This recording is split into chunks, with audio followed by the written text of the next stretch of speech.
Right, so I will take that silence as my cue to I say good evening to you all. So, boys and girls, good evening. And to our adjudicators, Mr. Delport, Mr. Hanson, Mrs. Adams, thank you very much for joining us. I'm extremely excited about tonight because this is our first big event in this wonderful hall, in what I worked out to be in about 7 months. So this is a significant occasion for us as a school, and I'm sure it is for you boys and girls, because you have done incredibly well in being selected for tonight's finals. So please give yourselves a round of applause.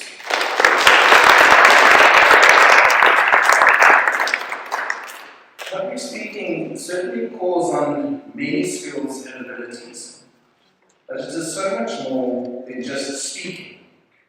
In fact, some of the best public speakers or orators that I know are exceptional listeners.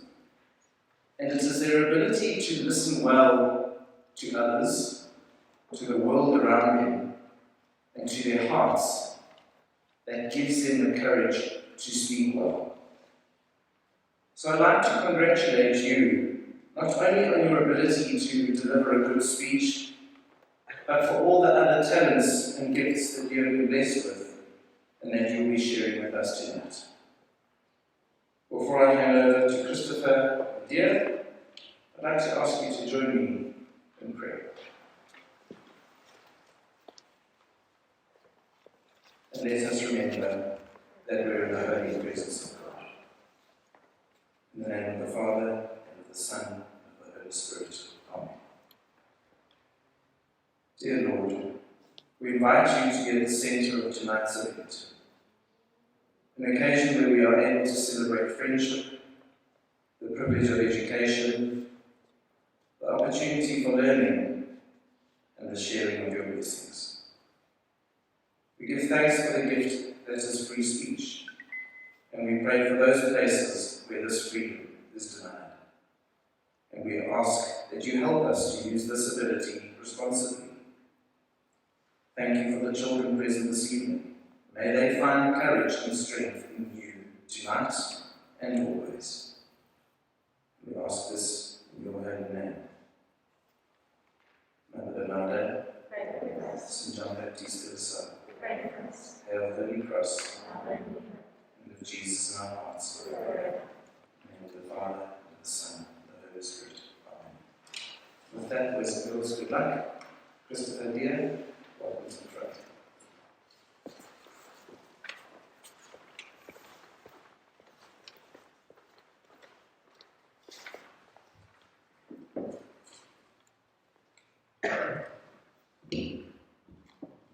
Hello and welcome to the 2020 Interhouse Public Speaking.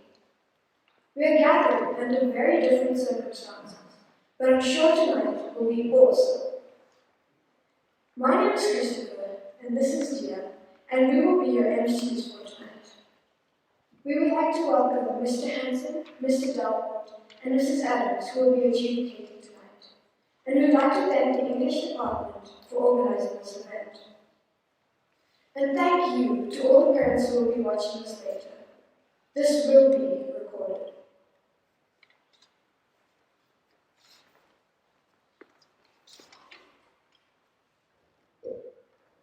To the speakers, kindly remain seated during the speeches. If you need to use the bathroom, please use the upstairs bathrooms. Go one at a time between speeches. Wait at the back until the speaker has finished. We are looking forward to listening to each of your speeches, and we would like to wish everyone all the best tonight. We will begin tonight with the grade 4s, who are competing for the first time, and their topic is Kids Say the Dumbest Things. Our first speaker is Amy Alders from Charles, who will be speaking about dreams in our heart that need to be lit up. Thank you, Amy.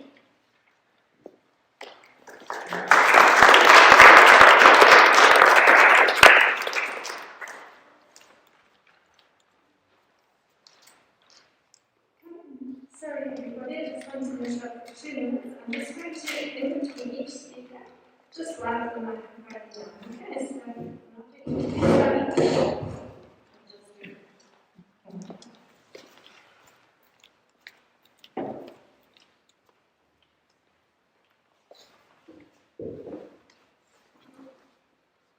The Oxford Dictionary defines a dream as a series of thoughts, images, and sensations occurring in a person's mind during sleep. When I lie in my bed at night, an adventure full of wonder and excitement begins. I agree with these words from the song A Million Dreams, taken from the movie The Greatest Showman, as they explain what happens to me. Because every night I lie in bed, the brightest colours fill my head. A million dreams are keeping me awake. I love drifting off to sleep and entering the fantasy world of my imagination, a world where anything is possible. I enjoy the How to Train the Dragon movies, and in most of my dreams, I imagine myself riding on a dragon, soaring through the midnight sky, free as a bird, or in this case, a dragon. In my dreams, I can be whoever I like, and I have superpowers that even Supergirl would desire. I have often wondered whether when we sleep, our dreams are reality, and that what we know as real life is the dream. Now that's some beautiful thought. Dreams organize ideas, images, memories, and bits of information that you gather when you're awake throughout the day. Letting your mind wander during sleep can lead to greater creativity. My mom always says that her greatest ideas come to her in the middle of the night. I am so good at dreaming. I can even do it with my eyes closed. Some of the world's greatest artists, scientists, and inventors had their light bulb moments mid-sleep. The world would probably be a very different place if famous men like Salvador Dali, Albert Einstein, and Larry Page had not slept properly because their greatest ideas came to them in a dream, from Google to the humble sewing machine. Lastly, you probably won't win a Nobel Prize or hit upon a historic breakthrough in your dreams. But good sleep is crucial if you're to stay your best. So, when you climb into your bed at night, close your eyes, unlock the dreams in your heart, and get them out.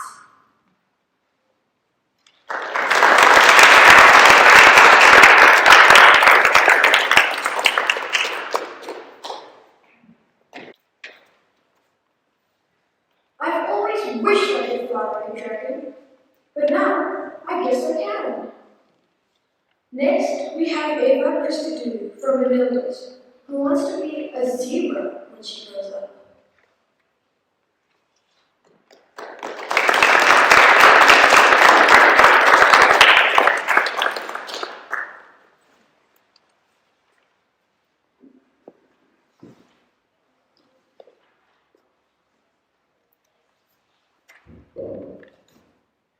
Mom, remember when you said I could be anything when I grow up? Well, I want to be Venus, and my mom would say, like I was cuckoo. You want to be a Venus flytrap flower? No! Why would I want to be a plant with teeth that spends my whole life catching spiders, flies, and other insects. Don't you know they eat their food and then poop it out? Gross! No thank you. And then my mom looked at me again and said, you want to be Venus the planet? Of course not, Mom. Why would I want to have mountains and volcanoes that spray? Don't you think I'm fiery enough? And I'd be the second planet closest to the sun, and the second brightest. And you know I have to come first in everything I do. And then my mom turns to me and said, then what Venus do you want to be? I thought it was quite obvious. Venus, the Greek goddess of beauty and love. Do you even know anything about her? My mom said. Of course I do. She has brown hair. Her birthday month is April, just like mine. And she's beautiful. It's made to be. How are you going to be a Greek goddess if there already is one, my mom said? And how are you going to replace Venus? And then I looked at my mom and said, you know what, Mom? You're right. When I grow up one day now, I want to be a zebra.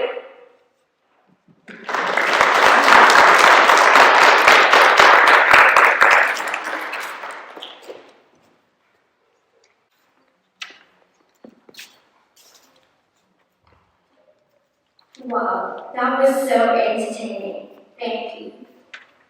Our next speaker is Alice Julie from Francis, and she's going to be speaking about how she can't remember what present she got for Christmas, but she can remember the time spent with her family. Thank you, Alice.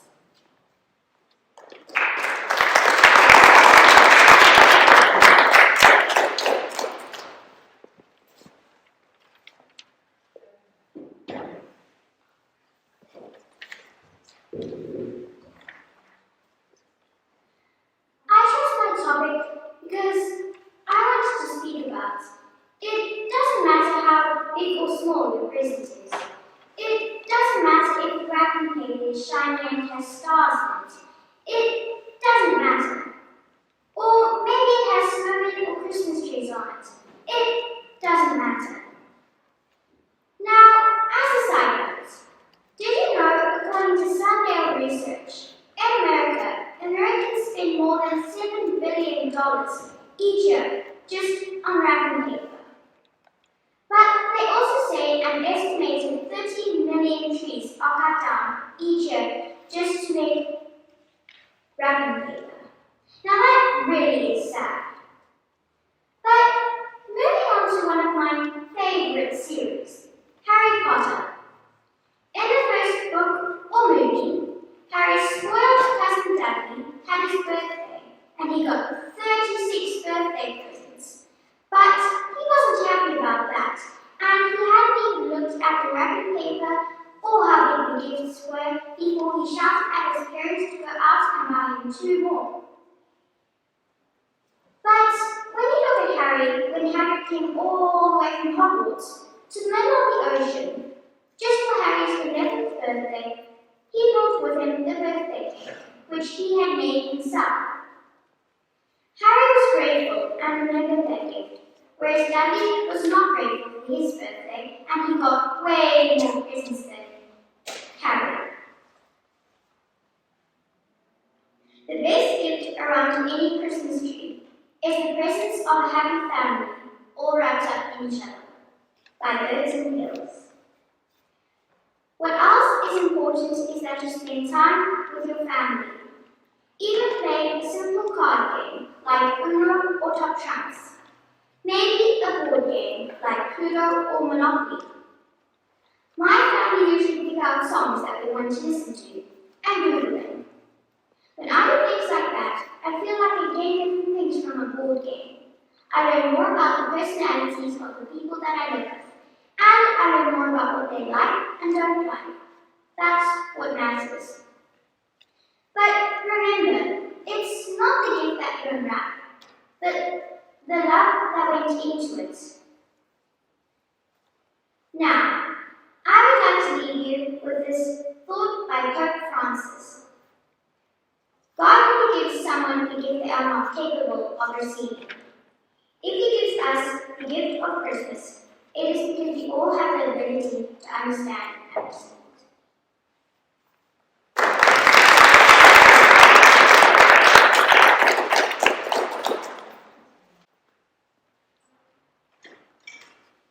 It is sometimes difficult to follow what you just said, but this Christmas I will definitely try to. Up next, we have Nina van der Linden from Charles, who also would like to be a zebra when she grows up.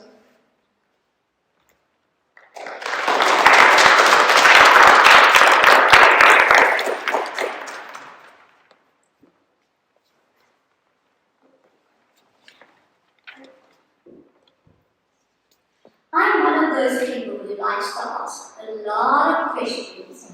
I started young, and the more answers I got, the more questions I asked. One day, my mom's answer was, Nina, life isn't always so black and white. And that got me thinking, yes, I want to be black and white. I want to be a zebra. I think their stripes are so striking and sassy. It's said that zebras have stripes because they don't want to be spotted, wink wink, by their predators. Their stripes confuse pests and predators and protect them from harm. I'd love to confuse my predators, like those bloodthirsty mosquitoes that make a meal of me every night. Zebras are the wild horses of Africa, but unlike horses, zebras can't be tamed easily because they are more spirited and aggressive. What I found fascinating is that sometimes zebras and horses fall in love, and when the daddy is the zebra and the mommy is the horse, the baby is called a zorse. The coolest looking creatures also have the coolest names in the animal kingdom: zebras, zebroids, and zorses.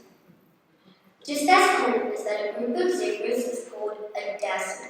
How I would have loved to be wild and free on the grassy plains of Africa, razzling and dazzling with my friends. Now that I'm 10 years old, I don't want to be a zebra anymore. I want to be a rock star.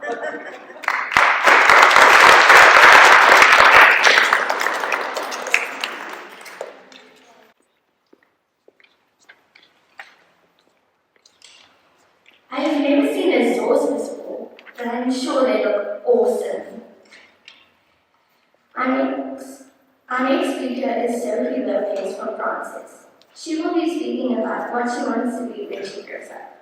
Thank you, Sophie.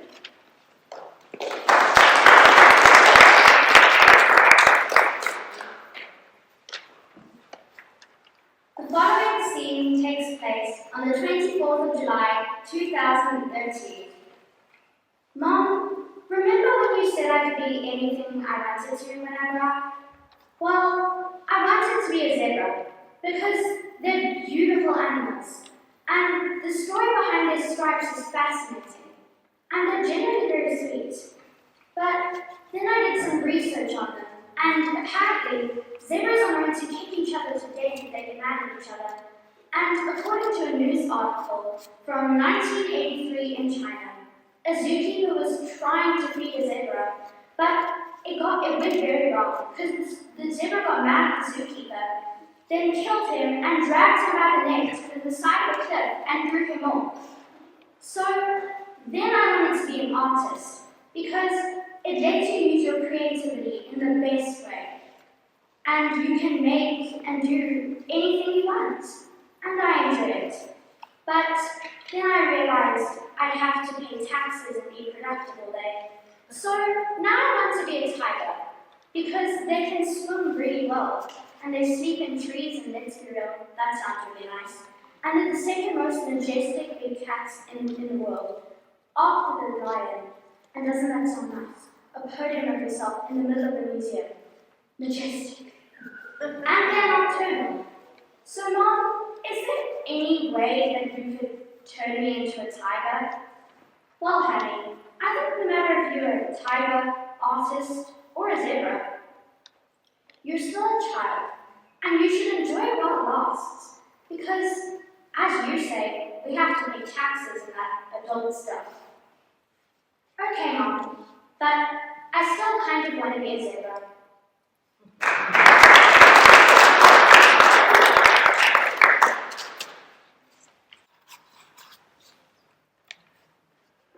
When I grow up, I want to be a parrot. That way, I can listen to my owner's conversations and embarrass them at the worst possible moment. Next up is Lauren Walls, who wants to be our striped black and white friend. Thank you.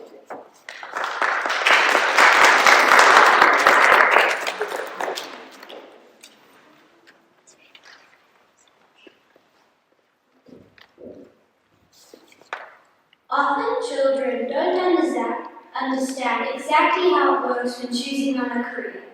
Of course you can't be a zebra when you grow up. I also have some crazy ideas I'd like to share with you. Like when I was 6, I wanted to be a WWE wrestler. I have watched WWE wrestling on TV ever since I can remember. I know all the wrestlers' names. For example, Roman Reigns, Charlotte Flair, Becky Lynch, and of course, The Undertaker. I watched this for hours and hours, and I even had a wrestling outfit all organized for me to wrestle my brother using my bed as the ring. Now that I'm a bit older, I've realized that this is perhaps not the best career to have. When I was 8, I thought I could be a dentist. Then I noticed examining people's mouths and looking at people's teeth could make my stomach turn. Now I think perhaps I could be an architect or an engineer. I love Lego and building from when I was 3, and I still spend hours creating famous buildings, like the Burj Khalifa.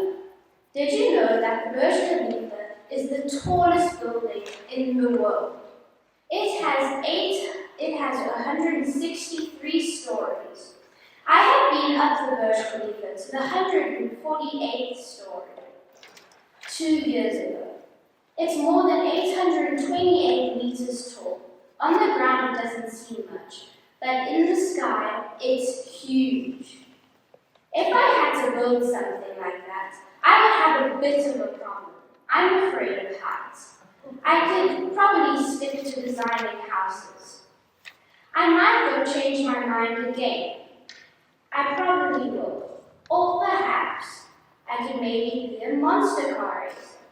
Or even better, I could be a zebra.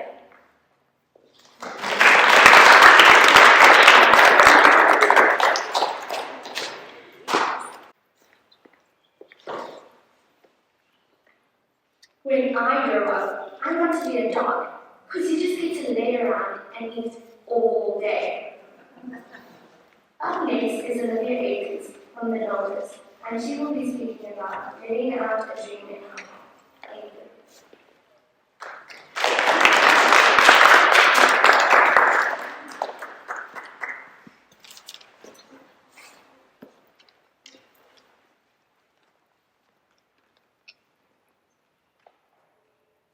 Your teeth falling out, being at school with no clothes, winning the junior school speech competition, these are all some common dreams. I had better go to bed now. I have a dream locked in my heart that I need to get out. I love dreaming. It is one of my favorite things. Sometimes, in the middle of the night, I wake up and I interrupt a great dream. And I try to go back to sleep and start the dream from where I left off. But then I can never remember. I used to have bad dreams, and my mom told me a dream catcher would help. For Christmas, I got a Build Your Own Dream Catcher that me and my mom built together 3 years ago. And what my mom said was true. When I was little, my mom would wake me up, and I would say, no, I just need to finish my dream. Because dreams bring feelings to my heart, like good dreams bring happiness to my heart. But did you know you have about 7 dreams a night for only 2 hours?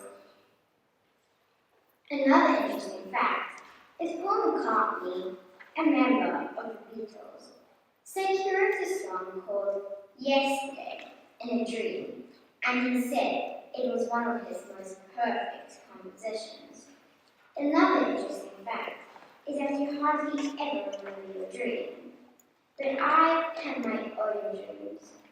When I am older, I want to be an architect and design things people have never seen before.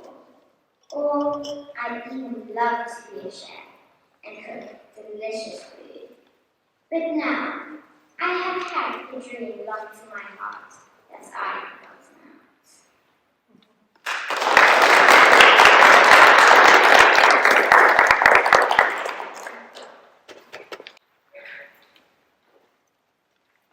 That's all for the great folks. Well done. Now,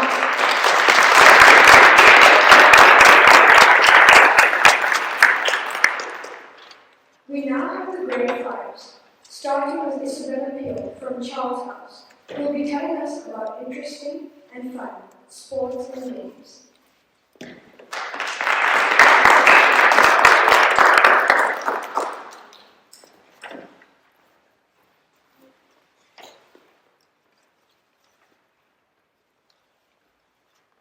Picture this. Myself and Selena behind the portable toilet with Hannah sitting bravely on the toilet seat. Pardon me? When I chose this topic, I had a lot of fun researching all the strange and interesting sports out there.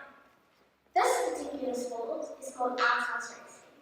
This is where 3 teammates, 2 pushers of a rider, try to guide their mini bathroom or toilet across the finish line. The toilet at outhouse is set up in suites, and there are 2 rules. There must be a toilet paper dispenser, and there must be a toilet seat. Just as people create beautiful floating parades, in this sport people get very creative in decorating and making their bathroom sets. I'm not sure we'll be competing in the sport anytime soon. However, some sports or games that we do play at school are shadow tag, which is rather odd as we're used to playing normal tag. This is fought by social distancing, so who knows, it could be the next international craze. Another game or sport that we play at school is called Iron Strongest. Now here you may be picturing people arm wrestling or lifting heavy weights in competition, but in reality it's a sport so you can do a handstand or looks. I think the ultimate and absolute best interesting sports is a loss. I could not believe my eyes when I saw it on a few websites while I did my research. I may have to immigrate to the United States of America when I'm 18, because in some universities in America, they have Quidditch as a sport. Yes, a broom flying sport from the one and only Harry Potter. Now, you may be asking, but how? We don't have magical flying broomsticks. Well, I guess this is why this sport puts under strange sport categories. In Quidditch, you're required to run around the field with the broomstick between your legs while attempting to hurl balls around you to each in the field. There is now an official US Quidditch Association. This is getting serious, much to my delights. Can I tell you my favorite part about this? There is also now a new Kidditch, which is the children's version of this game. How cute!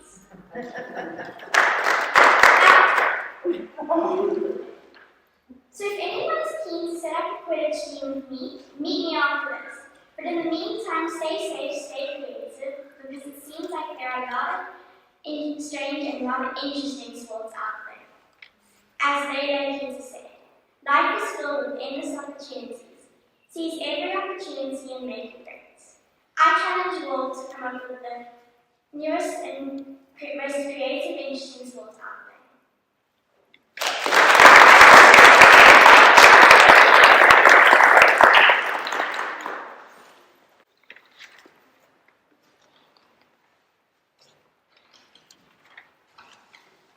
Thank you for that delightful funny speech.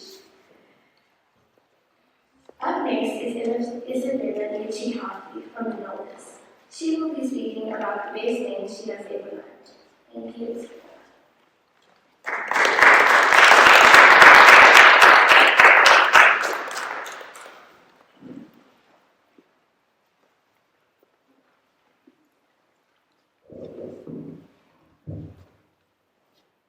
Is there something in my blood that drew me close to this magical creature 11 years ago? What made me love it and feel I belong in its world? Please, Daddy, please! Please, Dad, please! It is no ordinary creature. It is intelligent, brave, powerful, and their stamina is astonishing. Most importantly, it is loving and loyal. I have been begging and begging since I was a little girl. It has been my dream to do it. My dad kept saying, no, it's too dangerous. But the feeling of it is unbelievable. The affection for it and partnership is unbreakable. And then it happened. There I was, sitting in a saddle, reins in hand, riding a horse. When COVID started, all extra rules stopped, and I suddenly had time. I do not know how, but I managed to convince my dad to let me ride. Maybe this year has also changed him. I started riding on 6th July 2020, and in my second show this past Sunday. Why am I passionate about riding? Well, I love being outdoors in the fresh air. I adore sport. And lastly, I love animals. Sadly, there are ups and downs. You could fall off, break your leg, or your neck, and lose your life. Horses are skittish and unpredictable. Does that mean we maybe shouldn't do these things? Or should we risk it for what we may be mad about? I've always wanted to live on a farm where I can keep my horses. My dad has definitely ruled out living on one, and so he says I must look to marry a farmer. I hope Farmers Weekly is still going on by then, and I can post an ad on the kitchen box and find my farm husband there. I chose riding because it makes me happy to think of all the many more amazing experiences I will have, such as pony camps, beach and mountain outrides, and time with friends and family in the wilderness. Horses can take you places where technology can't. Think about the experience of speed, excitement, a little bit of danger, and the bond between you and that amazing creature is just simply wonderful. Will you let your child ride? Maybe you should try it. You never know. It may be the best thing you have ever learned.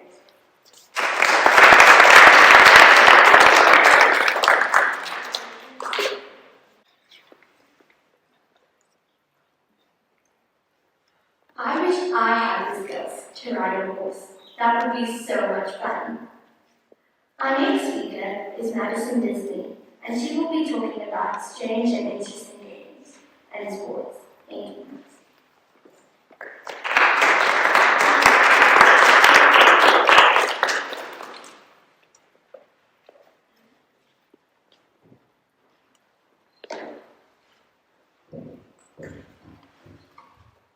Shattering bodies crackled as I stepped into the ring. Adrenaline pumped through my body as I waited for the last man to remain standing. You may be wondering what sports I am referring to, so let me introduce you to the world of crazy sports and games that I have researched. Sit back and relax. Shin kicking. Yes, shin kicking is a bizarre game where two players attempt to kick each other in the shins. At and when one falls to the ground, he is the loser. Shin kicking originated in England in the early 17th century, and you can even attend shin kicking world championships in America. If one of the players finds it too painful, he can shout, "Enough!" and he will automatically become the fallen man. They do wear protective pads on their shins, and there is an ambulance on standby if anyone gets injured. Another sport to blow your mind is toe wrestling. Yes, you heard me right, toe wrestling. Two people lock their feet together and try to pin each other's foot down to the ground. There is no time limit, and it is similar to arm wrestling, except for your feet. This sport also originated in England, and is so bizarre that even the Olympic Committee refused to acknowledge it. This sport is also played in Pakistan, China, and India. Lisa Shenton, Twinkle Toes, is the current women's world champion, and Dolly Millwood is the current kids world champion for toe wrestling. Crazy stuff, don't you think? And lastly, one of the strangest games in the world that I have come across is Kinnamalki. Imagine a horse racing around a racetrack, jumping over hurdles and fences. Now take away the horse and replace it with rabbits, and make the hurdles and fences miniature. Each owner has a rabbit racing on the lead, and the rabbit with the fewest errors and the fastest amount of time is the winner and wins the prize. This game originated in Sweden in the early 1970s, and the highest rabbit jump ever recorded is 1 meter high, and the longest rabbit jump ever recorded is 3 meters long. Can you believe it? Sport teaches you character. It teaches you to play by the rules. It teaches you to know what it feels like to win or lose. It teaches you about life, like Billie Jean King.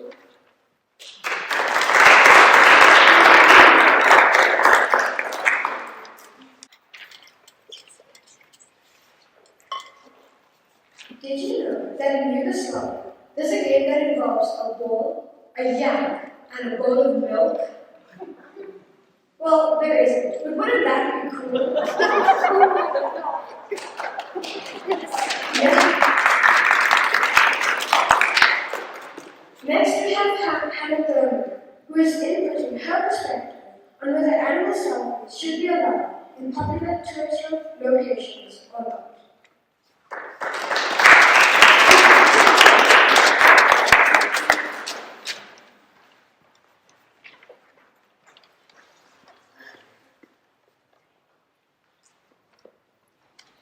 Picture the scene.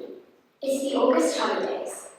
My family and I are away on a farm, and we decide to go to lunch at a Skari Game Lodge within a game reserve. Once we're inside the reserve, we're on a constant lookout for animals, but we don't see any. We arrive at the restaurant, and, to my surprise, 100 meters away are 2 elephants. People are queuing up to see them, and game rangers are throwing peanuts for them to eat.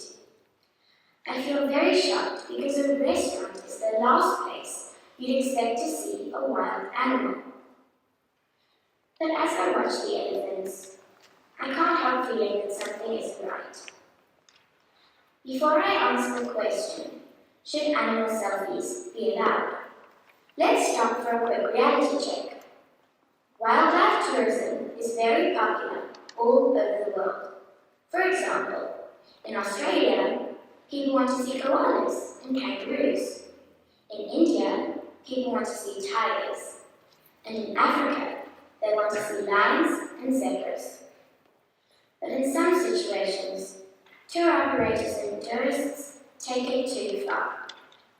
2 examples I found are: in the Amazon, an anaconda was taken out of its natural habitat so that selfie seekers could pose with the anaconda for a selfie. Another example is in Thailand, where a tiger was sedated, given medicine to make it drowsy, so that visitors could come up close and take photos. I say no to this behavior for a few reasons. 1. The animals could become stressed and scared because of loud people with cameras clicking away in their space. 2. Animals belong in their natural habitats. Moving them away from the resources they need could endanger the animals' health. And finally, for us humans it could be dangerous, because when we approach animals and when we pose with them, we forget that we should respect, maybe even fear them. And so, are there any situations where taking animal selfies is okay? If you keep a safe distance, what's stopping you from taking a photo? And do you really have to be in it? Picture these examples in your mind's eye. Example 1. A sad, terrified elephant surrounded by a large mass of people, all pushing and shoving, just for a selfie. Example 2. A man observing and respecting a herd of elephants by a waterhole. He is the focus of the selfie, and the animals are in their natural habitat. So, the next time you post a picture on Facebook or take a trip to the zoo, what type of animal selfie will you take? Thank you.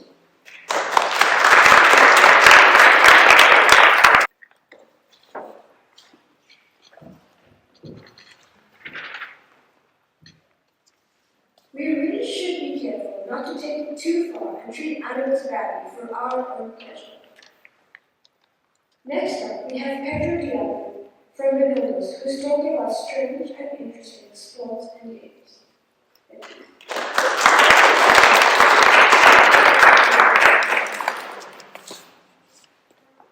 Do you think you know sports? We've all heard of soccer, rugby, and... Do you think you know sports? We've all heard of soccer, rugby, and tennis. But not everyone knows about extreme onion and cheese whipping. Before I tell you about some of the hilarious and bizarre sports that exist, let's take a step back. The history of sports goes back at least 3,000 years. Since ancient times, people have ran races, wrestled, and hunted for sports. For the ancient Greeks, sports was a part of their religious practices. The Olympic Games, which began in 776 BC, was played by the ancient Greeks to honor their gods. However, the ancient Romans related their games to military skills, not religion. So, what is sports? According to Oxford Languages, sports is an activity involving physical exertion and skill, in which a team or individual competes against others or one another for entertainment. So, with this in mind, let me entertain you by telling you about some of the hilarious and bizarre sports. Competitive eating is a competition in which competitors compete to eat large quantities of food, usually in a 10-minute time period. Whoever manages to eat the most food in the time period is the winner. Foods vary from hot dogs to pizzas, and sometimes even over-the-top milkshakes. This sounds a bit disgusting. One hot dog is enough for me. Wife carrying is a contest in which male competitors race, while each carrying a female teammate. The objective is for the male to carry the female through a special obstacle course in the fastest time. This sport first originated in Finland in the 1920s, but nowadays competitions take place across the whole world. Wife carrying even has its own category in the Guinness Book of Records. Luckily for my dad, this is a sport we do in South Africa. In Kenya, there's the race called to Hell's Gate and Back on a wheelbarrow, which is named after the national park that holds a 5-kilometer race course. This is an example of where sports is used for fun and entertainment and to raise money for a good cause. If you have a dog that loves water, why not give dog surfing a try? This simply involves dogs riding the waves on surfboards, whether alone or with a human. This sport first originated in California in the 1920s, but nowadays contests take place across the whole of USA's coastal areas. So I guess there's a sport out there for everyone, no matter what floats your boat. In the words of one of my sporting heroes, Michael Jordan, just play, have fun, enjoy the game.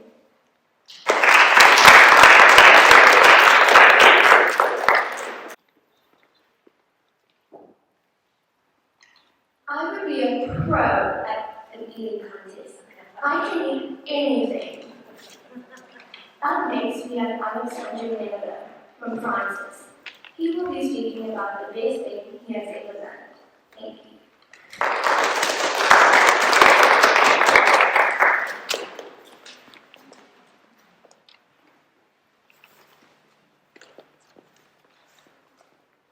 The best thing I've ever learned. I've always been fascinated by engineering.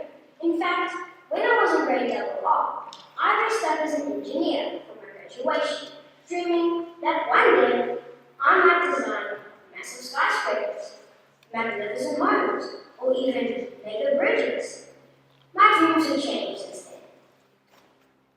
I think I want to be a famous actor, or a doctor, or an astronaut, or a multi-trillionaire inventor, or never mind, that's a topic for another speech. Today, I want to talk to you about a bridge. Yes, you heard me right, a bridge. Have any of you heard of the Choluteca Bridge? Ever heard of the world's most useless bridge? Well, neither had I, so listen up. Let's go back 90 years to a place in South America called Honduras. A group of engineers were called together and told to design a bridge that could withstand any natural disaster. The team got to work. They built the world's strongest bridge, so strong that it survived Hurricane Mitch, that almost killed 20,000 people and destroyed everything in its path. Except for the bridge, of course. All the roads leading up to the bridge had been destroyed by the hurricane, and even the river running under it changed its course. All that was left was the strong, amazingly built bridge that went absolutely nowhere. This bridge was now useless. We as a generation have been given the greatest lesson in life by the coronavirus. That lesson is to learn to adapt and realize that life can change at any moment. We will tell our grandchildren about this time, and they will learn about this in the history books. However, it's up to us to decide what they will learn about us. Do they see us as the ones who, like the bridge, survived the pandemic, waited for it to go away, and then just carried on as things went before? Or do we want to be seen as the ones who, like the river, can twist and turn and adapt to the environment and move around the obstacles to survive? I know what I want to tell. I know what story I want to tell. Do you? Let me leave you with this thought. The difference between school and life. School teaches you lessons and then gives you a test. Life gives you a test and you learn the lesson.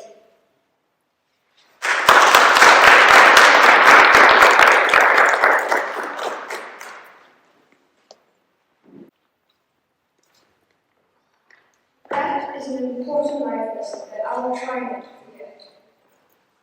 Next up, we have James Lee from Charles House, who will be telling us about strange and interesting sports and games. Thank you.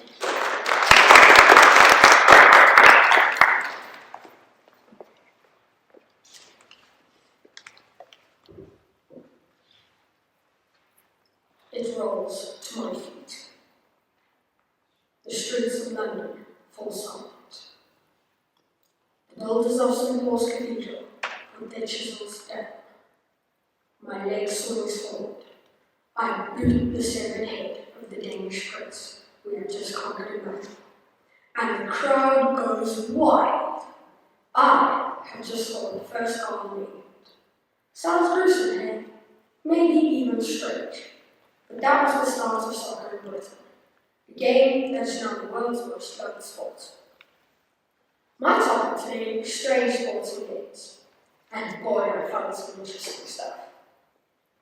Through history, we have played some horrible games. At one point in Roman times, we thought it was fun to throw people into an arena with lions. These gladiators would fight and die for our amusement. That really tells us something about humans. As horrific as this seems, we are still actually playing in a similar way today. The only difference is we're playing on screens. Violent video games are also just to see who dies for our entertainment.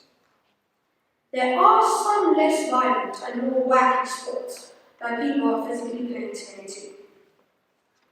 Kabaddi is the national sport of Bangladesh and Nepal. It's similar to touch rugby, but with one pretty crazy twist. You have to hold your breath while playing. Row, row, row, pumpkin? Well, that's what they do in Canada. They haul out a ginormous pumpkin, get inside, and compete in a rowing race. Afghanistan's national sport is buzkashi, which means goat throwing, and that sounds like a game. Teams on horseback drag the carcass of a headless goat to put in the other team's goal. Gross.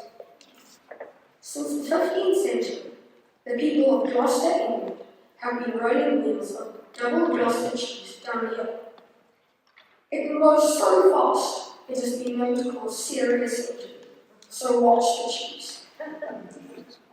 In 2010, Spain hosted the very first national siesta championships. It's become so popular that there is now a CSR, the competitive sleeping league. These all seem strange to me, but to the people of Afghanistan, for example, dragging around a goat is normal. It made me think that maybe strange is only strange because it's not your normal. It's foreign and you haven't tried it yet. Maybe I should give some other sports a chance. Dragging around a headless goat ain't my thing. But my mom doesn't like food wastage, so there goes the cheese rolling and the pumpkin rolling. I do, however, have a talent for sleeping. Boy, seems like sodium in the back there. I might just go see if the competitive sleeping league has a spot on the sheets for me. Good night.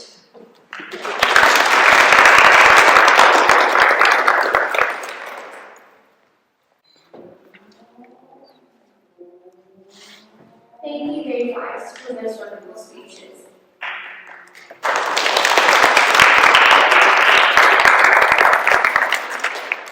Up next, we have the grade sixes, and their topics are lyrics from the South African song.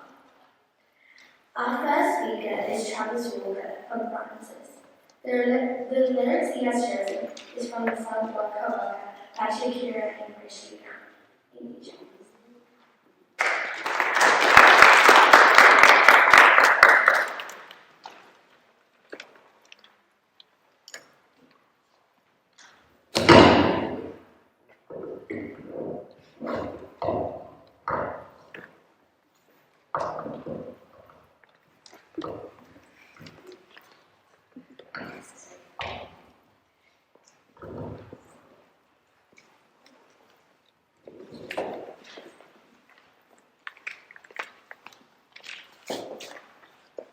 Oh my goodness, where am I? What am I doing? How did I get here? It's July 2019. I'm 11 years old, standing in the middle of Old Tambo Airport. A year ago, I didn't even think I was going to make the district team. Never mind, be leaving my family and friends behind, with only my teammates and coaches going to represent South Africa in the Ivory Cup. For the past few months, all I had focused on was training, matches, fitness, and a little bit of school in between. I never thought or prepared for this moment. And now that I look back at it, all I can think of is the Soccer World Cup song and the lyrics, "The pressure is on, believe it." but you got it all. Believe it. The pressure was on, but I made it onto the plane. This trip to Portugal was going to be my first time overseas. I expected to be homesick. I expected to play hard, and I expected to have fun. But I never expected to see myself as a South African in a whole new way. When we got to the hotel, we were all tired, but mostly hungry. We were served the strangest bowl of pasta I had ever seen in my entire life. While I was eating it, all I could think of was where is the all-gold tomato sauce that I used to cover up my mom's cooking. I realized that I wasn't in South Africa anymore. When my roommate and I went back to our room, we looked at each other and asked if we had any food. I looked into my bag, and thank goodness my mom had packed it, because right in front of me was biltong, Omar Rusk, Natty Crust biscuits, rooibos tea, and cinnamon chips. Thankfully, my South African stomach was going to survive the trip. I realized that food is a big part of our heritage. As I met the other teams, I realized something. They all spoke one language. The Portuguese kids spoke Portuguese. The Chinese kids spoke Chinese. But the South African team, we spoke Afrikaans, Zulu, a mix of the other languages. But so everyone understood, we mostly spoke English. Even then, our English was different. We greeted each other with away, how's it? Our coaches called us oaks. No one knew if we were agreeing or disagreeing when we answered with, yeah, I know, fine. My coach's teammates and I always got into trouble when we were asked to do a task, answered with, we'll do it now, and didn't get to it immediately. Even though we have 11 official languages in South Africa, shared language is a big part of our heritage. Growing up in South Africa, we hear the term Rainbow Nation a lot. I never really understood what this meant until we met the other teams. They all looked the same. Let me put it this way. It was obvious who was in the Italian team or the Japanese team, but no one knew where we belonged unless we were in our uniforms. It was also hard to feed the South African team. Some kids were kosher, halal, or vegetarian, depending on their beliefs. My coach's teammates and I didn't find this strange. This was when I realized that culture is a big part of our heritage. An unexpected moment for me was at the opening ceremony. I had the chance to carry the South African flag onto a stage through a stadium while the national anthem was playing. I was not nervous. I was excited. But more than excited, I was proud. Not proud of myself, but proud of my country. Not many kids had even heard of South Africa, but they had heard of South Africans who had done great things. Lots of them knew of Nelson Mandela. A few of them knew of Wade van Niekerk. Elon Musk was mentioned a few times, and being soccer players, we all knew Shabalala and the goal he scored in the 2010 Soccer World Cup song. Even though South Africa is a small country at the bottom of Africa, it is incredible how many people have achieved amazing things. I am proud that part of my heritage is that people came before us and changed the world. The definition of heritage is a person's unique inherited sense of identity. It is the values, traditions, culture, and artifacts handed down by previous generations. For me, it is important to remember that heritage isn't only where you came from originally, but a shared heritage of being South African. So often, we as kids hear that in South Africa, there is no future for us, and that we need to leave. But I disagree. And in the words of the 2010 Soccer World Cup song, it's time for Africa.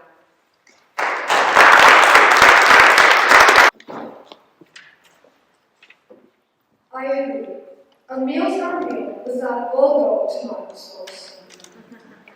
Up next is a list of authors whose lyrics are They are the scatterings of Africa, each uprooted one the road to fair land, by John Clayton.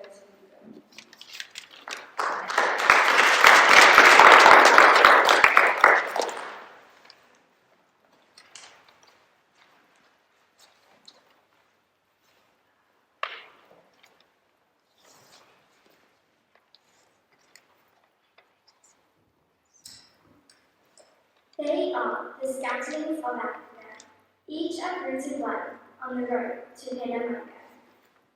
This line from Johnny Clegg and Jaluka's song, Scatterings of Africa, has two meanings. The first meaning is that the entire human species is believed to have originated in Africa, where all the different races of man evolved and spread to the four corners of the earth. The other meaning is about the poverty experienced by most black people under apartheid. A scattered is someone who wanders or has no home. It refers to the urban South African black people who were uprooted during apartheid. On the road to Pelamanga refers to this mythical road we are all on. Pelamanga is an old Zulu word that refers to this mythical place. Scatterings of Africa is about apartheid. Pre-1994, apartheid made laws forced the different racial groups to live separately and develop separately and grossly unequal too. Johnny Clegg, also known as the White Zulu, used his stardom to speak out against apartheid in this song and show his love to the scatterings of Africa. The Rainbow Nation was the name given to South Africa by Archbishop Desmond Tutu to describe the various cultural, racial, or ethnic groups in the country during the post-apartheid era. South Africa has beautiful beaches and mountains, as well as the most amazing game reserves. It is a very sunny country, averaging 8 to 10 daily sunshine hours in most regions. Researchers have found that the reduced mortality risk for COVID-19 is associated with adequate vitamin D levels. I am so glad to be living in South Africa during this pandemic. South Africans have a wonderful sense of humour and their own unique terminology. As a South African, when your parents ask you to do something and you say, just now, the rest of the world think they know exactly what this means. Actually, when I say to my parents, I'll do it just now, or I'll be there just now, don't expect it to happen anytime soon. Just now could refer to a few minutes, tomorrow, or never. Another term that is used by South Africans in about every social situation is, shame. Example, I just got a new puppy. Oh, shame. My brother broke his arm. Oh, shame. My mom won 5 million rand in the lotto yesterday. Oh, shame.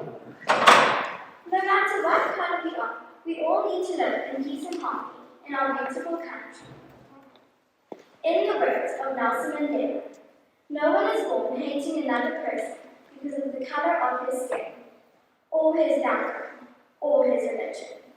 People must learn to hate, and if they can learn to hate, they can be taught to love. For love comes more naturally to the human heart than its opposites.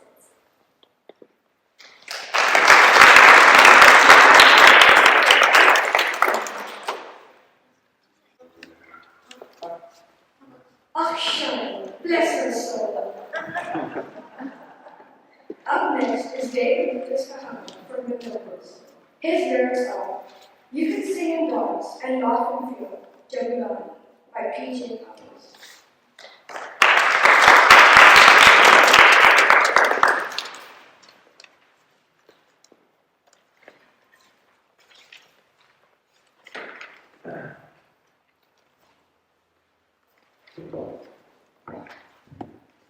You can sing, you can dance, you can laugh and feel Gemini. I like listening to music, I really do. But most of the time I listen to music, I listen to the flow of music instead of the lyrics. But not for this song. When I heard these lyrics, it made me think of my South African heritage. Like when it said, you can sing and dance.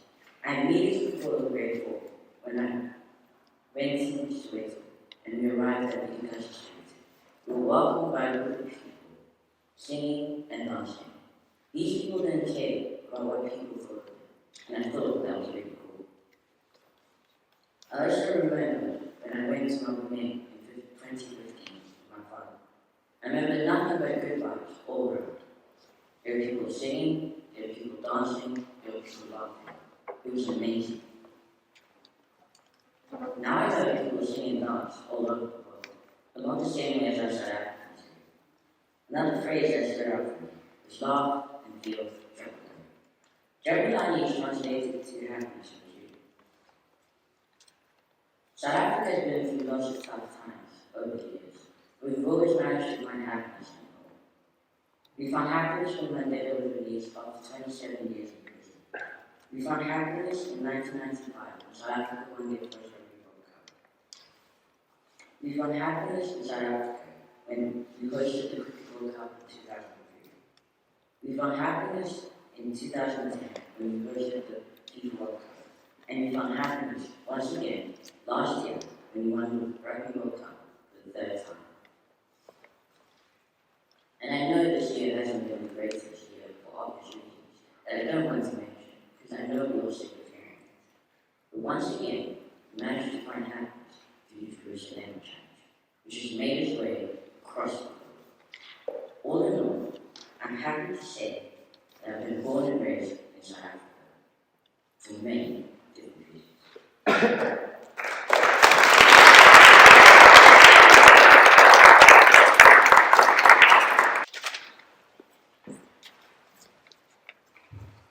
There's nothing like South African music that just wants to make you dance. Up next, we have Lisa Wilson from Charles, and the lyrics are from Another Universe by Arno Carstens. Thank you, Lisa.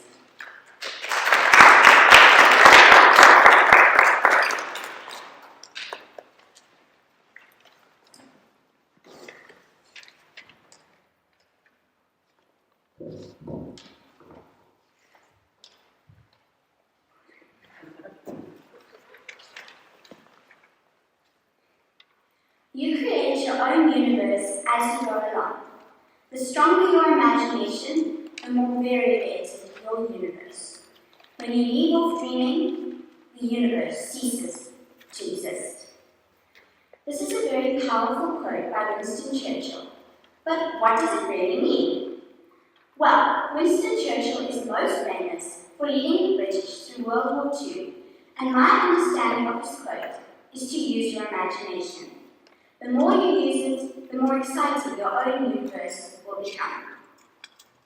This quote also directly relates to the lines of the song that I chose, which is called Another Universe by Arno Carstens. From the galaxy of blues to the universe we choose. In my case, the universe I choose was actually chosen for me when I was born in 2008. It is South Africa, my homeland. South Africa has so many great role models. There's no need to mention all the famous people that have come up throughout our country's history, but there are those that remain under the radar.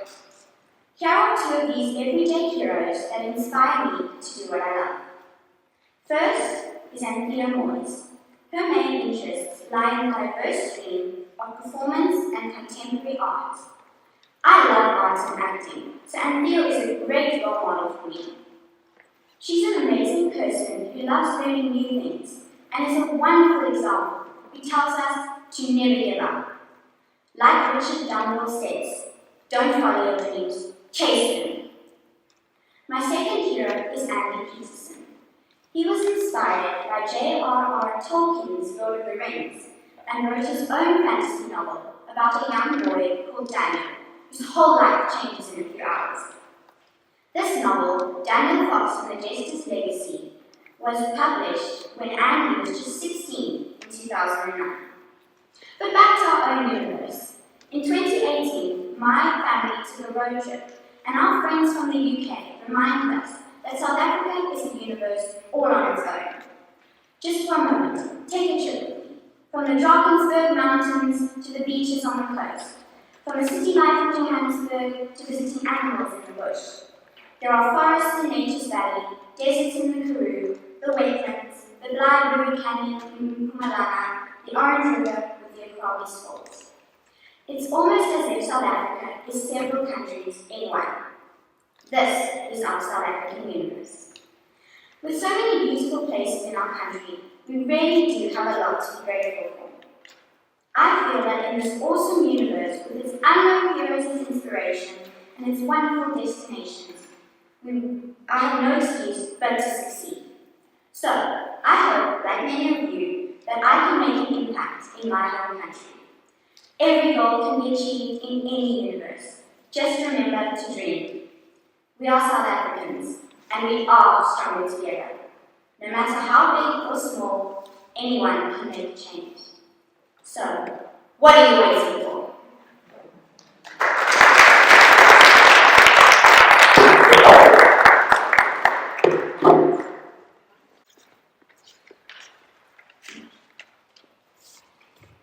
Wow, that was so entertaining. You have a beautiful voice, Lisa. Our next speaker is Maya Krause from France. She got her lyrics from the song Back to the Beach by Shakina and Karl Deutsch. Thank you.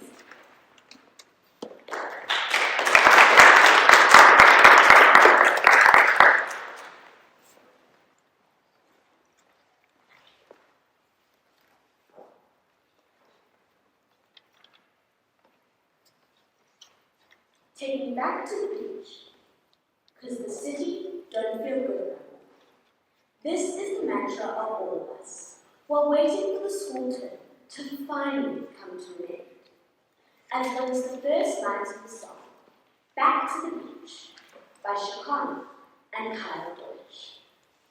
On the surface, this song is just another summer jam. But if you look at its deeper meaning, then you'll find that this is a lot about South Africa.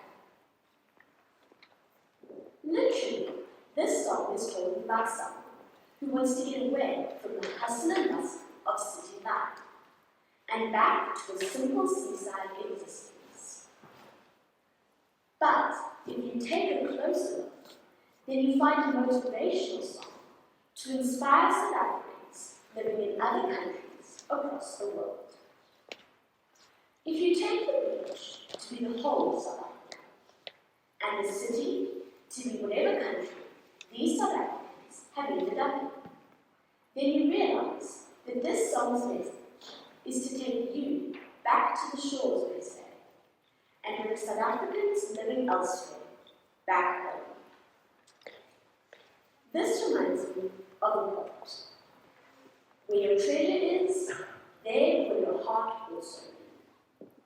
I think this quote suits South Africa perfectly, because it is such a gem of a place, with better food than most places, and the best rugby team in the world.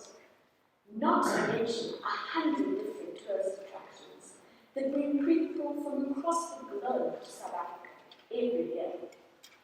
South Africa really is a glittering treasure of a rainbow nation that is held dear in all our hearts.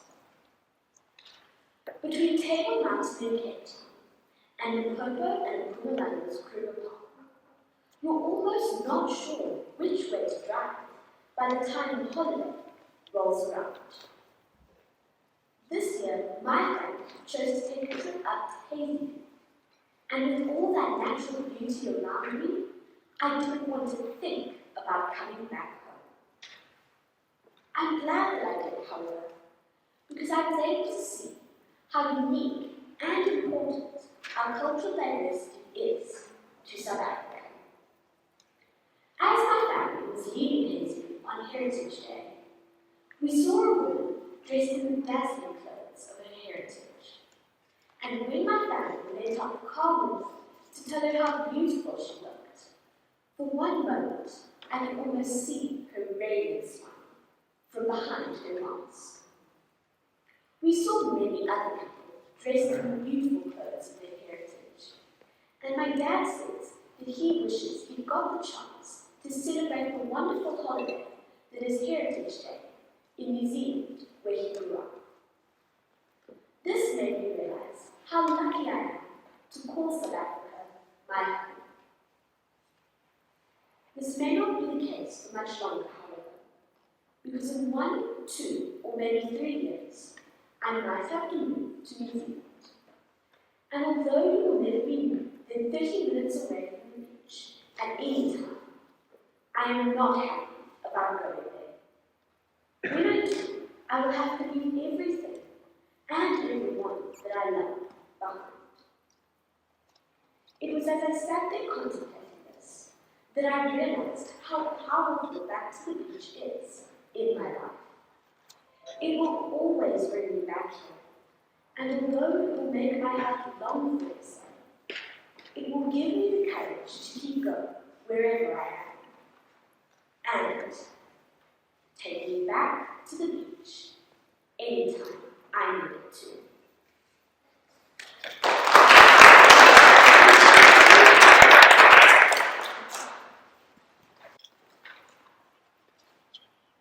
It's official. South Africa is the best place to live.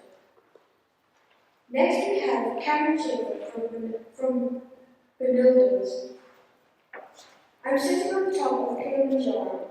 I can see a new tomorrow. I'm sitting on the top of Kilimanjaro. I cast away all my sorrows. By Johnny Clegg and June.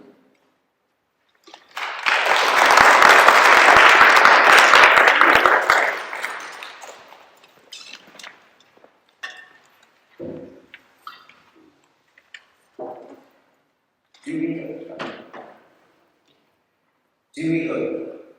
Do we yearn for something better and brighter? I'm sitting on the top of Kilimanjaro. I can see a new tomorrow. I'm sitting on the top of Kilimanjaro.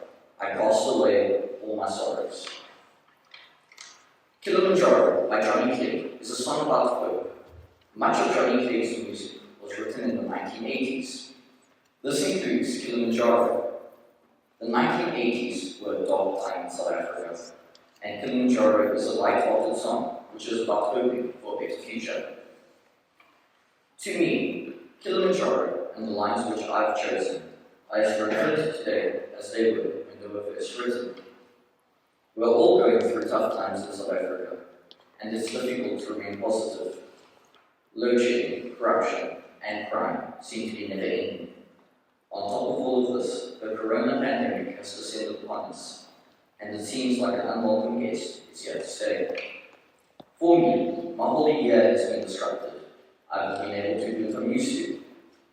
I haven't been able to play sport. I haven't been able to interact with my friends. Some of my friends have left DLSHCC College and the country. Everyone's year has been disrupted in one way or another. So, how do we remain positive in all of this? Thinking of the lines which I've chosen, I imagine myself sitting on top of Africa's most famous mountain. It is the early morning and the sun is about to rise. The beautiful sunrise ushers in a new dawn. From where I'm sitting, I can see far and wide across the beautiful African landscape. It is difficult to remain down when listening to a light-hearted Johnny Clegg song. When Kilimanjaro was released, it provided hope and the promise of a new tomorrow to people in South Africa. It does the same today. Whenever I'm feeling down, I always remind myself of the many things that I have to be grateful for. I'm grateful for my family. I'm grateful for my friends. I'm grateful for my health. I'm grateful for the beautiful country that we live in. I'm grateful for the many positive aspects of life in South Africa. Like sitting on top of Kilimanjaro and imagining a new tomorrow, I think of how great life in South Africa actually is, despite our challenges, and I'm grateful and hopeful.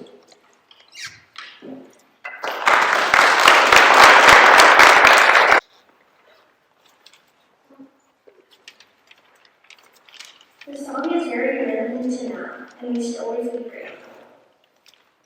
Up next, we have Kelsey Orders from Charles. Kelsey's lyrics are from My African Dream by Vicky Sampson. Thank you, Kelsey.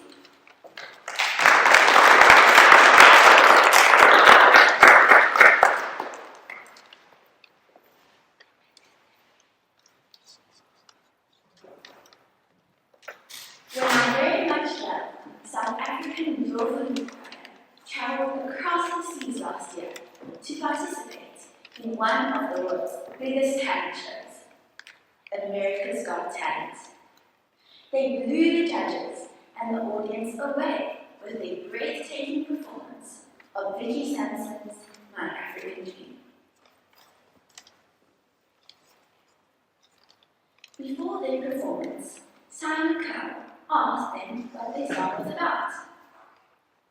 To quote conductor Ralph Schmidt, he said, "My African dream couldn't be more perfect for today because it expresses hopes and dreams. And our dream is to let children around the world know that just because you are born in poverty, it doesn't mean that you are poverty." A dream is defined as a cherished aspiration, ambition, or ideal. The lyrics, "My African dream, there's a new tomorrow. My African dream is a dream that we can follow." Inspire me because they reassure us all that even in times of hardship, there is the hope that tomorrow will be a better day. This Limpopo Province Choir realized their dreams, and in doing so, encouraged all South Africans to reach for the stars and fulfill their dreams. Listening to them sing these words and dance in their vibrant colours and traditional dress on that American stage stirred emotions of patriotism within me.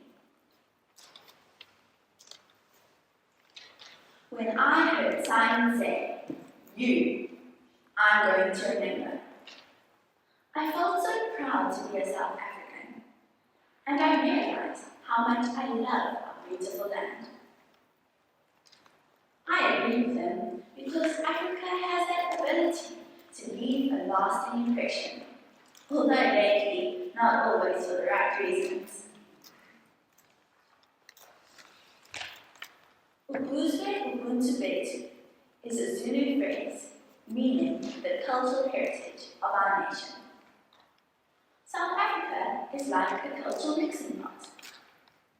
Wildlife, colours, food, sport, housing, and clothing are just some of the very special ingredients that form the recipe of our heritage. When South Africa won the Rugby World Cup last year, it created the African dream, where everyone celebrated the victory together and there was a sense of unity in our country. Wearing our rugby shirts to school on Fridays created a spirit that I will always remember.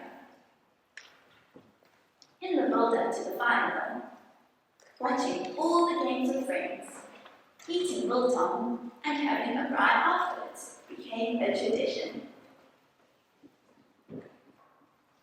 My dad told me that in 1995, when we won the Rugby World Cup, which was hosted in our country, people went crazy. Apparently, my grandpa jumped into the swimming pool with all his clothes on after Joel Stansky scored the final points. Scenes like this fulfill my African dream of unity and making a difference for a better tomorrow, one that we can all follow. Currently, my African dream is where LOL stands for laugh out loud, not lots of load shedding or levels of lockdown. But seriously, my African dream is one of a country where everyone has a job, a home, and food on the table. Lastly, I dream of a new tomorrow, where everyone is treated fairly and equally. What could be a more fitting sign of God's promise than a rainbow in the sky after an African thunderstorm to illustrate this hope for our rainbow nation?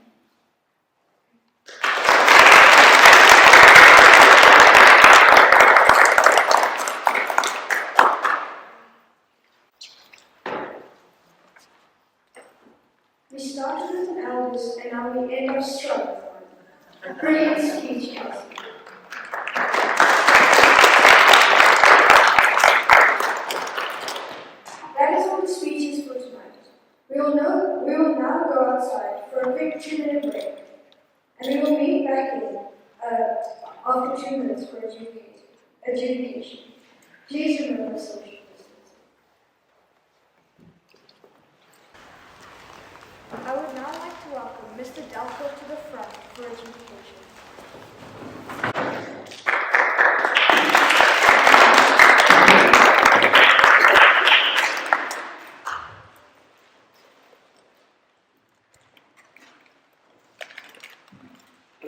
Good evening, everyone. So I actually want to give yourselves a round of applause first.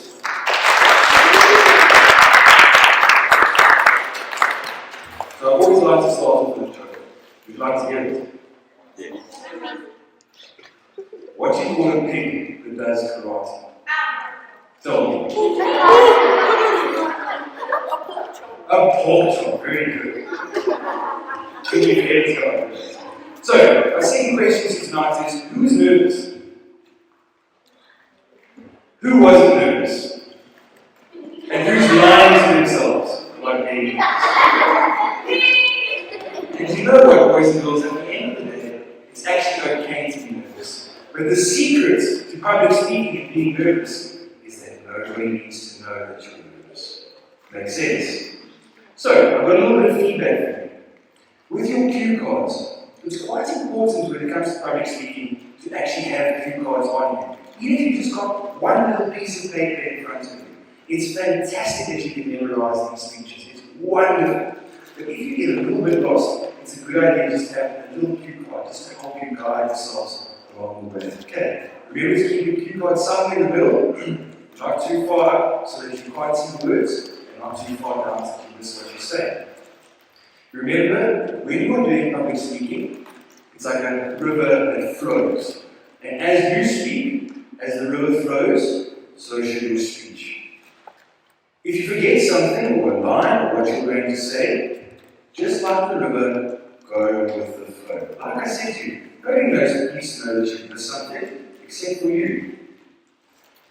The speeches, I must say, as a whole, they were brilliant. Absolutely.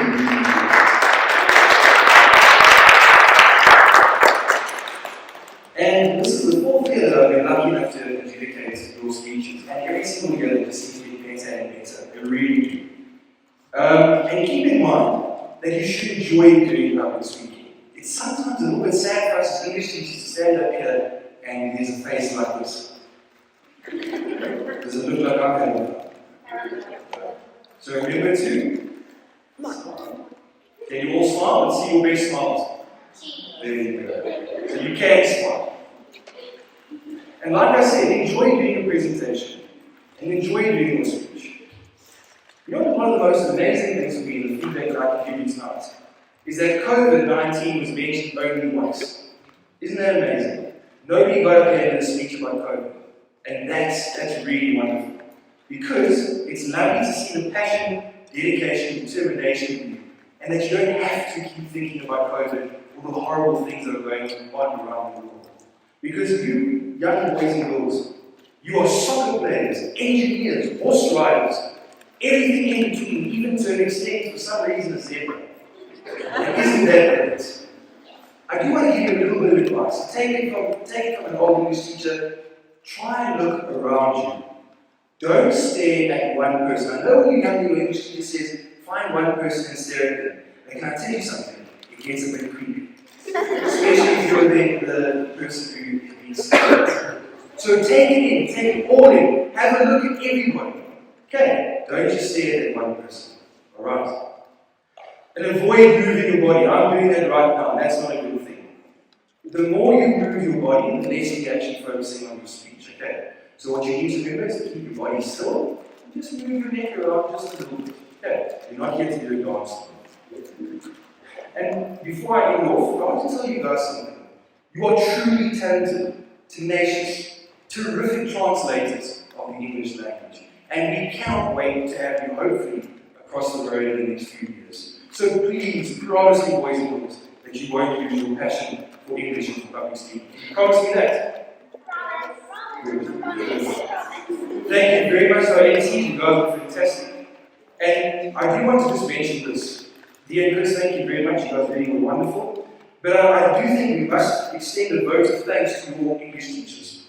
The excellent speeches here tonight are very indicative. They are indicative means. It shows that your English teachers have put in the effort in you guys. And their hard work and determination has come out in you. And that's really wonderful. So congratulations again, guys. You're fantastic. And remember what I've taught you about not moving around too much.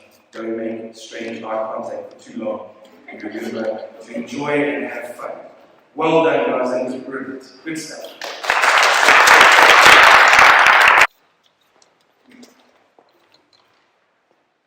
Okay, so part of the evening that you've all been waiting for is to give you your certificates.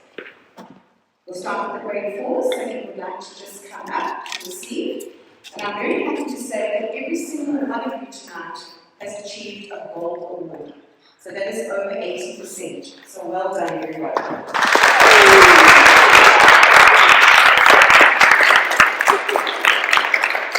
So grade 4, Sophia Lopez. You can clap for her.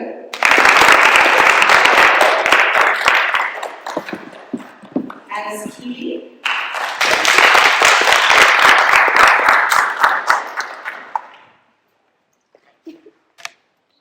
Lauren Wills.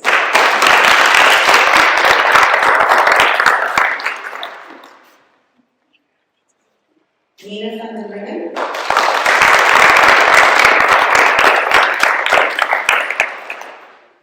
Amy Aldous.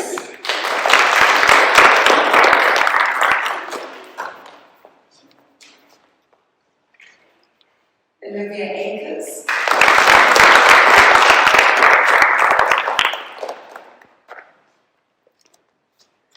And Ava Christodoulou.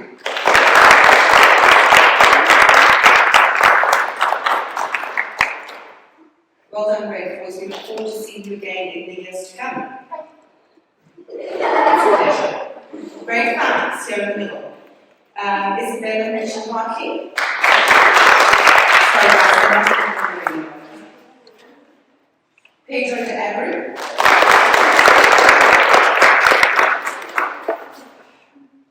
Hannah Thurman.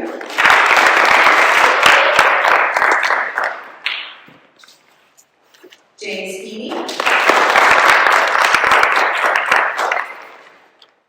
Isabella Peel. Madison Disney.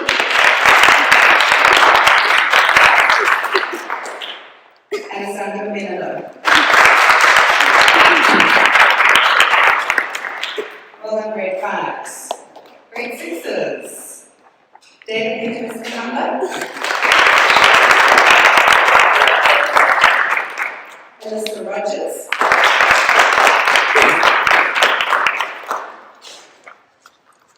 Maya Cross.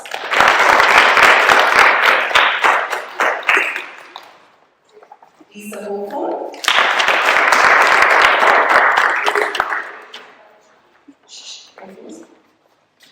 Travis Walker.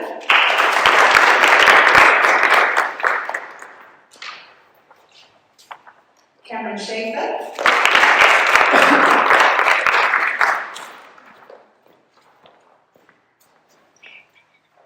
And Kelsey Ellis.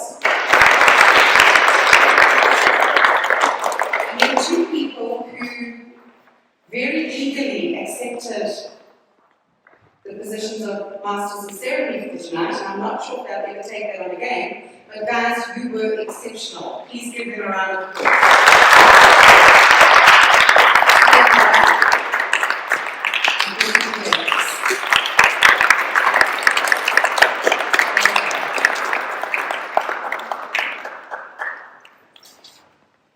Right, and then it just remains for us to announce the runners-up and the winners for each grade. Do you want to know? Yes.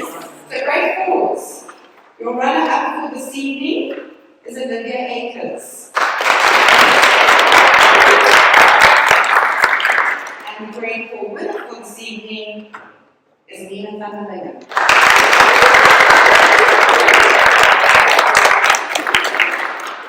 Grade 6s. Sorry, grade 5s. So you're used to saying grade 6, that's fine. Grade 5s. Runner-up, James Heaney.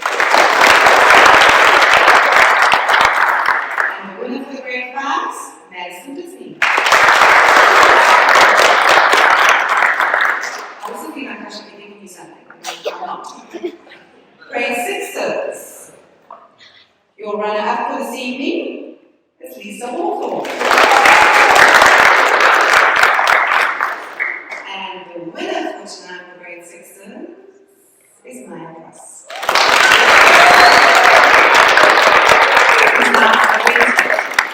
Well done, Maya. Okay, then the house winners. So I'm going to go from third up. Here we are, bottom up. So in third place this evening was the Mildus. In second place is Francis. And in second place is Charles.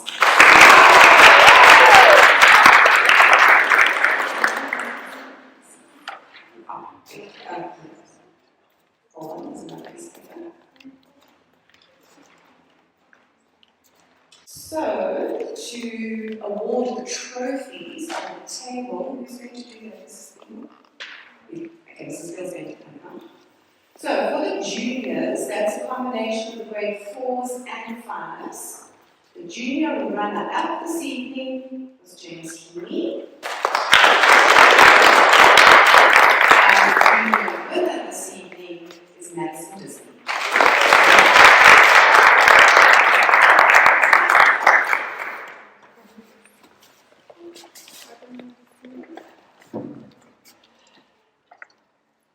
And then the seniors is just the grade 6s, so I can do that on the computer. The runner-up is Lisa Hawthorne. Lisa. And the winner tonight is Maya Cross.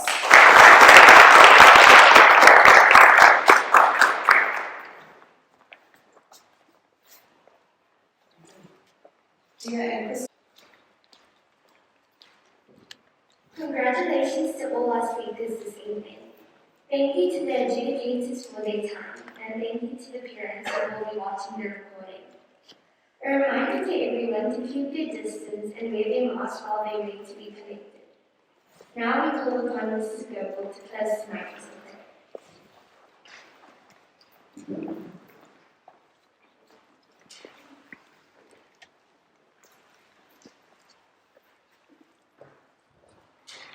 Okay, good evening everyone. Following on from our gorgeous MCs, on behalf of Mr. Burnson and the English team, I would like to extend my heartfelt congratulations to the participants and our wonderful MCs tonight. Boys and girls, we have been so impressed with the preparation and presentation that has gone into your thoughtful and insightful speeches. Well done to all of you for your confidence, your bravery, and your courage tonight. May you continue to excel in public speaking. Give yourselves another round of applause. To Isabella Peel, and in her absence, Selena Vidriovic, thank you for creating the most beautiful front cover for our program tonight.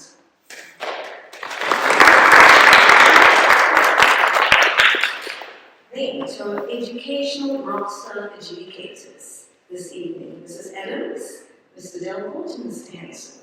Thank you. Thank you for always assisting us and always supporting us. It is very appreciated.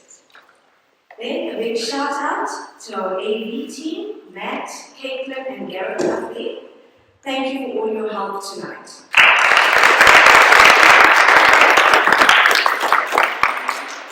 Then to Mr. Vinal for all your EdTech contributions and for recording the evening tonight as well. Then to our English team, thank you for your assistance and for the generosity of your time. Finally, to Mrs. Peel, where do we even begin to say how grateful we are for all that you've done in the English department? Your commitment and dedication to making every opportunity available to our children and for our children is commendable. Sincere thanks for the organization of the event tonight. Well done.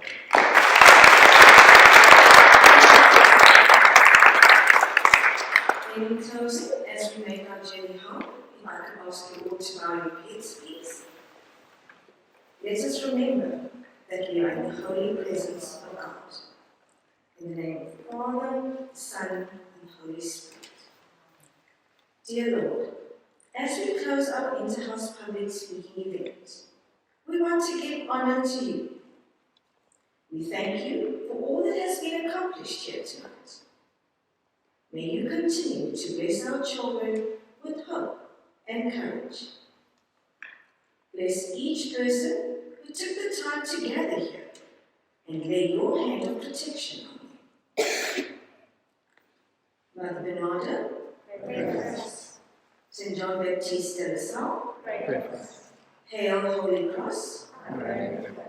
lift Jesus in our hearts forever. In the name of the Father, the Son, and the Holy Spirit. Safe travels back home, everybody. Thank you very much.